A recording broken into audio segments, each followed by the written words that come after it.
Aujourd'hui, les PME se financent encore à 65% par crédit bancaire.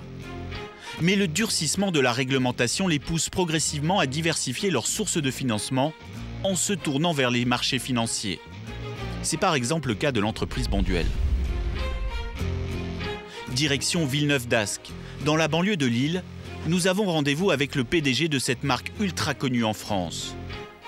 Un groupe né il y a 160 ans, un chiffre d'affaires de près de 2 milliards d'euros, près de 10 000 collaborateurs. Bonduelle est une ETI, une entreprise familiale de taille intermédiaire, cotée en bourse et en pleine croissance. Notre rythme d'investissement industriel, donc sujet à amortissement par opposition aux investissements marketing, est de l'ordre de 80 millions d'euros par an actuellement. Et les dernières acquisitions qui ont été faites et qu'il s'est agi de refinancer, les 3 acquisitions en Hongrie, en Russie et aux États-Unis ont représenté 150 millions et c'est la raison pour laquelle nous avons eu besoin de refinancer 150 millions. 150 millions d'euros pour financer 3 acquisitions internationales.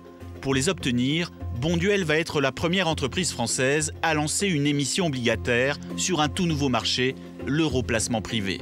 Ici, pas besoin d'être noté ou de solliciter des montants énormes. Un accès idéal pour les ETI et les grosses PME. Encore fallait-il être bien conseillé pour séduire les investisseurs institutionnels. Dans le cas présent, des assureurs, comme nous le raconte le directeur financier. Plusieurs établissements bancaires réfléchissaient à ce nouvel outil.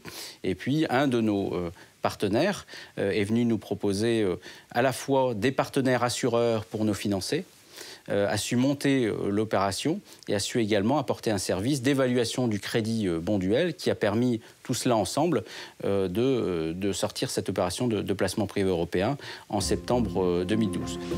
Avec cette opération, Bonduelle n'en est pas à son coup d'essai. Cela fait bien longtemps que l'entreprise diversifie son mode de financement. Au début des années 2000, quasi 100% de notre endettement était à court terme.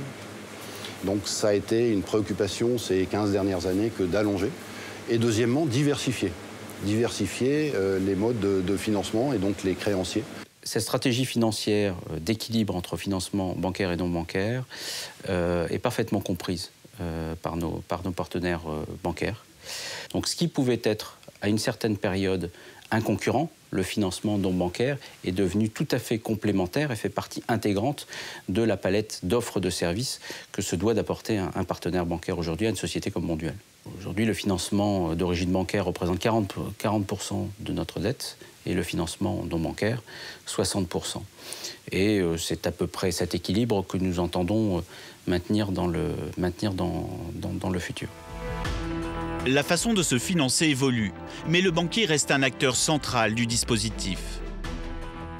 Le modèle bancaire français, c'est un modèle de banque universelle de proximité. Très concrètement, cela signifie qu'une banque qui est à la fois une banque de proximité, une banque de détail, une banque de PME et une banque de financement et d'investissement, elle va pouvoir offrir du crédit lorsque c'est la bonne solution. Elle va pouvoir accompagner l'entreprise sur les marchés et assurer ce que l'on appelle la tenue de marché, c'est-à-dire le marché du titre de l'entreprise lorsque celle-ci va se financer sur les marchés. Ce modèle-là, nous le jugeons efficace et nous le défendons. Et nous souhaitons justement éviter qu'on nous mette des bâtons dans les roues pour le faire.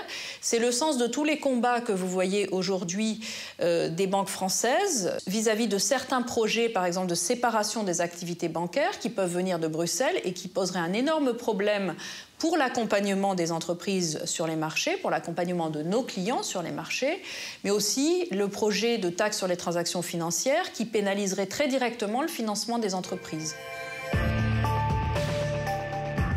C'est désormais une évolution irréversible.